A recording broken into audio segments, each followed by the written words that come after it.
remember about the release of EA's Star Wars Battlefront 2 in 2017 was how treacherous it was.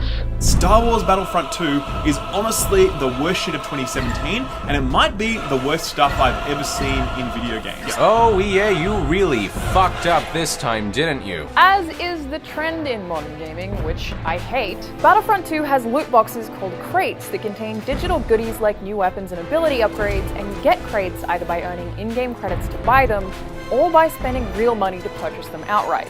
On release of the highly anticipated sequel for their 2015 reboot of the Battlefront franchise, EA looked up to the mantelpiece at their 2012 and 2013 awards for Worst Company in America from Consumerist and said, "You think I'm playing?" With potentially the most egregious example of an in-game economy built solely to capitalise on microtransactions and loot boxes, Battlefront 2 faced huge backlash from players and critics alike. For those unaware, loot boxes, or as EA likes to call them, surprise mechanics, Shut up, man! refer to a system where players will accumulate points through play and then spend, or to put it in more accurate terms, gamble those points on a digital chest of items. On face value, that might not sound like anything to raise a pitchfork over, but here's where it gets messy. Battlefront 2 awarded extremely low amounts of points through play, so you would have to grind for hours to afford a loot box or to buy one of the hero characters such as Darth Vader. And because of the random drop potential in the loot boxes, you could be rewarded with gear that you already own, items significantly worse than what you already have, or if you are incredibly lucky, you could get high-level gear which will then grant you huge advantages over others in-game. Now, none of this was determined by your skill at the game. It was all up to sweet lady luck. So you might ask, is there any way that I can speed up this process? And the answer is yes, with Money. someone with enough disposable income could simply buy loot boxes with actual cash and continue to do so until they've received all of the highest level gear, and then they would be able to easily squash other players in online matches. The system was so broken and in favour of microtransactions that just 2 days before release, the Belgian gambling regulator announced that they were investigating Battlefront 2 to determine if loot boxes were to be constituted as unlicensed gambling. Hold on a minute, player! Combined with a drop in shares, and now the famous Reddit reply from one of EA's employees, which became the most downvoted comment in the history of the platform, EA was in very hot water. In a way to try and save their asses, EA announced they'd be disabling all forms of microtransactions before launch day, but the damage was already done. Whilst the gameplay itself showed signs of promise, EA had royally pissed off gamers, and sales fell short of expectations. Battlefront 2 looked to be a total failure.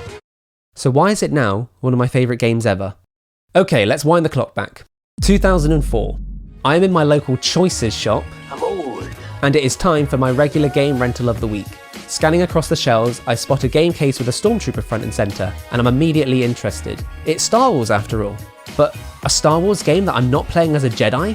Boy, have you lost your mind, cause I'll help you find it. What you looking for? Ain't nobody gonna help you out there. It's easy to say that I was skeptical.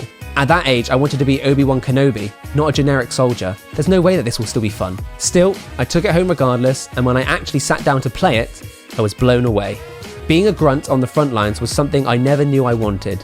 Whether it was holding down the trenches on Hoth or storming the spire on Geonosis, Battlefront's gameplay was always thrilling, and thanks to the addition of pilotable vehicles on the ground, starfighters whizzing overhead, and the large number of AI roaming the battlefield, the scale of these battles felt enormous, truly representing a galaxy in turmoil. My sister and I lost countless hours playing split screen on instant action, and Battlefront became the reason for many late nights and early wake-ups in the summer holidays. Honestly, you could have told 8-year-old me that this was it. No sequel, no expansions, and I would have been totally content just keeping the fight in Bespin Platform's meat grinder of a hallway for eternity. And then it came. The Holy Grail. The Promised Land. Reborn.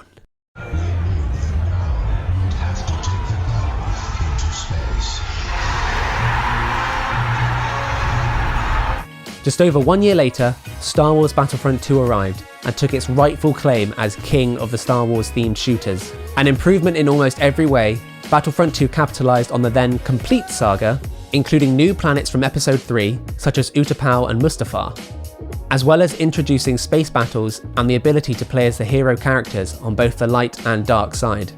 It also revamped the Galactic Conquest mode introduced by its predecessor, expanding a simple planet selection screen into a fully functioning galaxy map, where you would take turns either against the computer or your friend, moving your capital ship from planet to planet and battling for control of the system. After sometimes hours of play, the winner would finally be declared after capturing every planet on the galaxy map.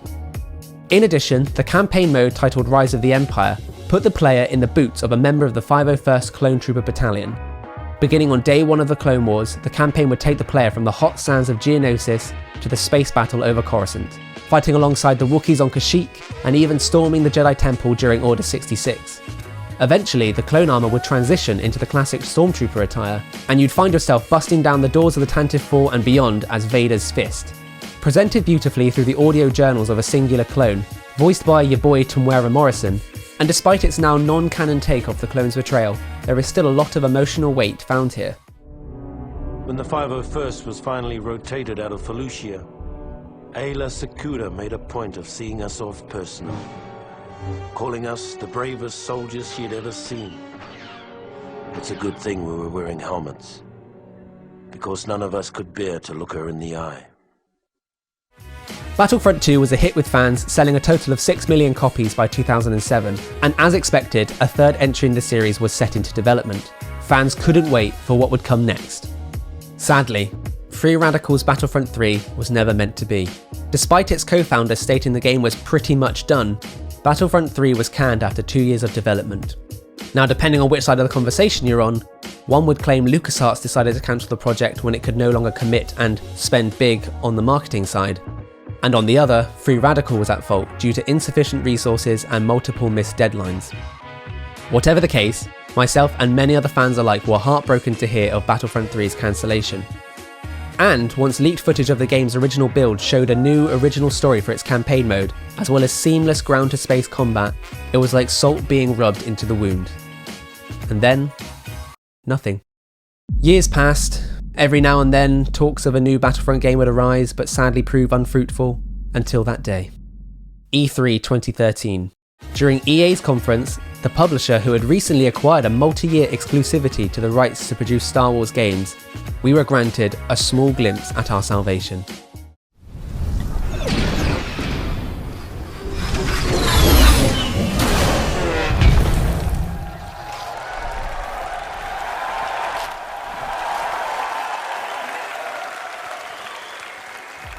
A current-gen Battlefront game made by the creators of the renowned Battlefield series.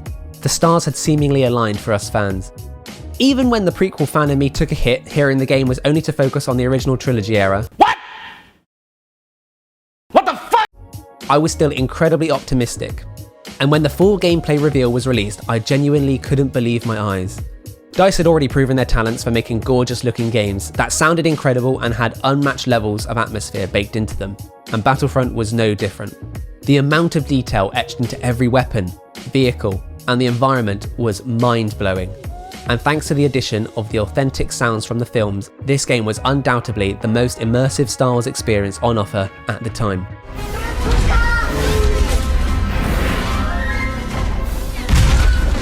What the game didn't excel in was its content offering.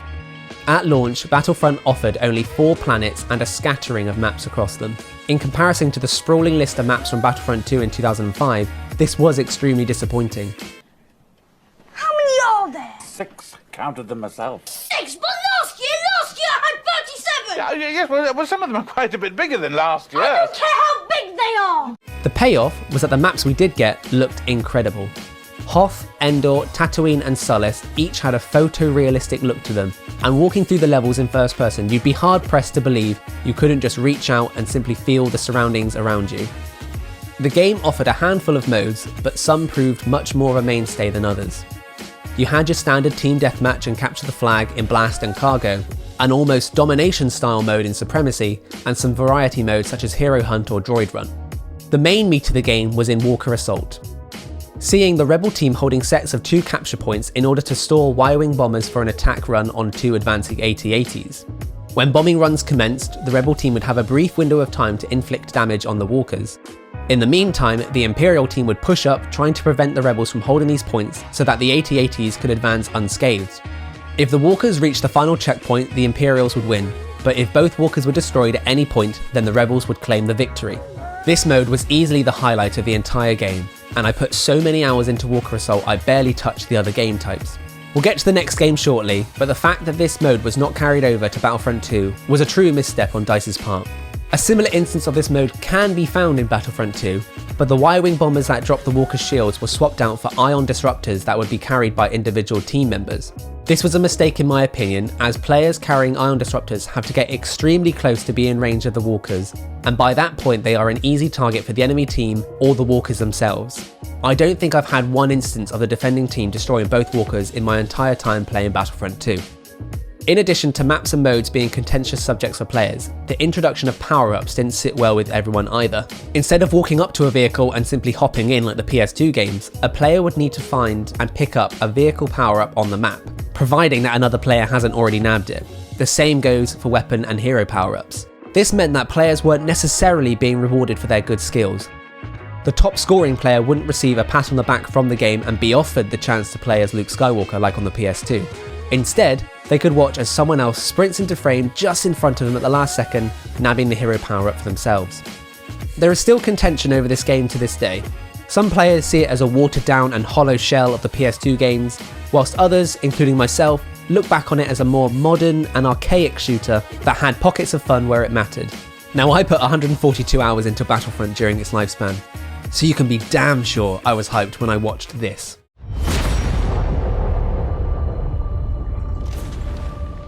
Impossible. Commander, what do we do now? A fully fledged campaign? Space combat? All 3 eras? It's showtime!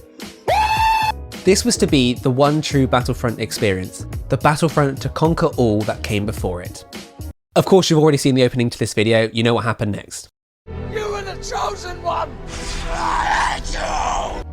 But I am here today to tell you that Battlefront 2 in 2021 absolutely demands your attention. But for all intents and purposes, the game absolutely deserved the initial criticism it received. We have already covered the loot box fiasco, but other elements of the game were also scrutinised. For example, the campaign mode that was marketed to be this incredible flip perspective on the franchise, as you took control of a Special Forces agent of the Empire seeking to take revenge on the rebellion after the destruction of the second Death Star, was a complete lie.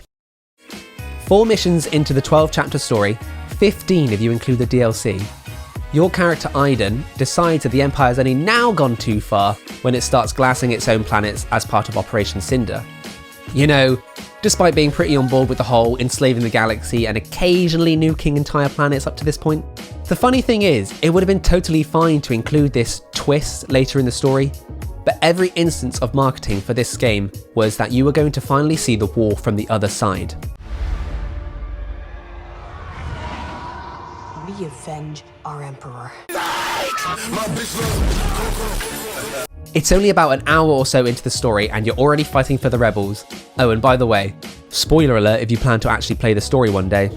Mission 3 actually has you playing as Luke Skywalker, so that's another 20 minutes to take out of the already small portion you actually play as the bad guys.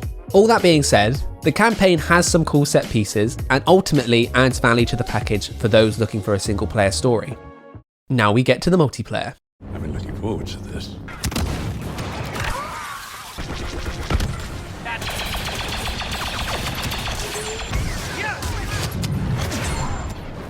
It's fair to say that I'm probably going to miss out a few details along the way, but that's only to the game's credit, truly representing just how big the experience has become since its initial release. At launch, Battlefront 2 offered a decent selection of modes, maps and characters. A huge offering really, at least when compared to 2015's game. But DICE didn't stop there. Now, it has to be said that if not for the slaughtering EA received over the launch of the game, it's a safe bet that any additional content may have come with a hefty price tag. But in order to appease the fans, DICE set out on possibly one of the greatest roadmaps I've ever seen. And it was all free. Beginning with the addition of Crate as part of the Last Jedi season, the game transformed over the next 2 years into a force to be reckoned with. New hero characters and additional skins, new game modes, we'll talk more on these shortly, a revamped progression system, a squad system, a tie-in with the release of Solo, the Geonosis update, new infantry units, a full 4-player co-op experience, the Rise of Skywalker expansion, the Celebration edition, and finally, ending with the Battle of Scarif update, reintroducing the setting from Rogue One that fans had been asking for. I'm a simple man. These days you'll pretty much find me playing one of two modes, being either Galactic Assault or Capital Supremacy. These are the two biggest modes in the game, allowing for the largest player count of 40. Personally, I'm just a sucker for large scale battles. I will occasionally play the smaller objective modes such as Strike and Extraction for those quick bursts of fun. But when you're 2 hours into a game of Capital Supremacy and your team is on the brink of losing your command ship, to then just hold off the enemy at the last second before launching your own assault on theirs and finally winning the match, the feeling is something else. And yes, I did say 2 hours. Capital Supremacy games can last as little as 25 minutes if one team dominates, but an evenly matched bout can go to 2, 3, maybe 4 hours long, and it is incredible. Know your fucking place, trash. Galactic Assault offers less lengthy matches, focusing on varied modes with more definitive parameters, such as team lives or timer-based objectives for those who don't want to write off an entire afternoon. Both of these modes offer, in my opinion, the closest experience to the PS2 games, combining boots on the ground combat with vehicles, fighters, and hero characters to take control of. Battlefront 2 removed the power-up mechanic from 2015 and instead opted for the battle points system. If you play well, keep to the objectives, help teammates and so on, then you will be granted points during play so that when you come to respawn, you can select from special units, vehicles or heroes to then bring onto the field. I'll be honest, I'm not great with heroes. I usually stick with the special units such as Death Troopers or the Republic Commando, which better suit my playstyle. It has to be said though that when a good player is in control of a hero, they can heavily influence the sway of battle, and it just helps to reinforce how powerful these characters would be in universe.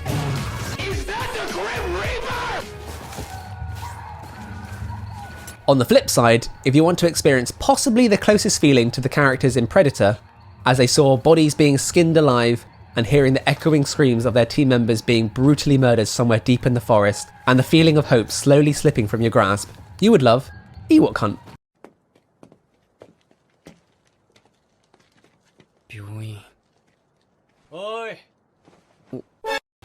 In all seriousness, this mode is so much fun because of how unnerving it is to play as a stormtrooper, as the atmosphere and tension is at its breaking point.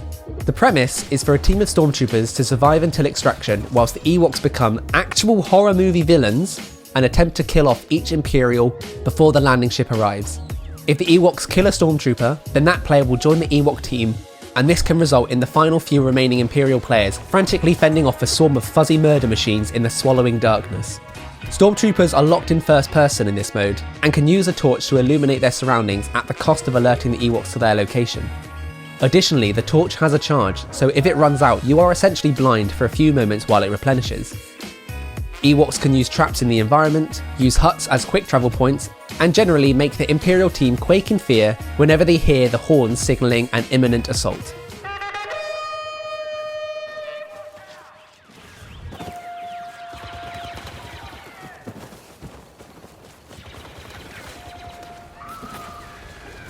Honestly, I'm a comfort player, so I can only really talk about these few modes confidently.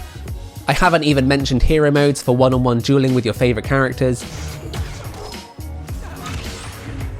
or how Starfighter Assault greatly improved on 2015's mode, introducing actual objectives into each match. To put it plainly, if you like Star Wars, you'll likely find a game mode perfect for you. Now this video is probably pushing the longest runtime I've done yet, so I think it's time for a swift roundup. Ultimately, Battlefront 2 is now, in my own opinion, one of the strongest Star Wars games out there. EA's antics at the beginning of its life cycle are still inexcusable, but DICE has truly striven to deliver a high quality and, most importantly, fun experience for fans of the franchise. If you can find it for cheap, I doubt you'll be disappointed. Hey guys, thanks for watching my first video back in 2021. This took me much longer than I had planned, and in that time I have played quite a lot of other games that really should have videos of their own. So here's my new segment called What I've Been Up To Whilst Procrastinating Script Writing. Towards the beginning of the year, I played through the entirety of Resident Evil 7 and had an absolute blast. And by absolute blast, I mean screaming in fear whilst running away from whatever the hell this thing is. That is the scariest fucking thing I've ever seen in my entire life. I could not recommend it enough for fans of survival horror, and I absolutely cannot wait for Village coming out later this year. Like most gamers, I've had fun throughout lockdown playing Warzone and GTA with friends, and it's times like these that I'm forever thankful that online gaming exists, as for many, These platforms have provided the day-to-day human interaction that we all need in our lives at the moment. Car coming. I've got an RPG with its name on it. Receiving hostile fire.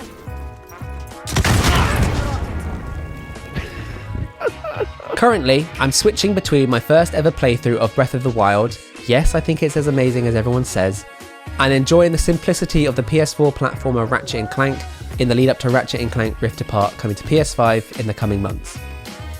That about does it for me. I hope everyone watching is doing well, and if you enjoyed this video, please consider clicking the like button and subscribing to the channel.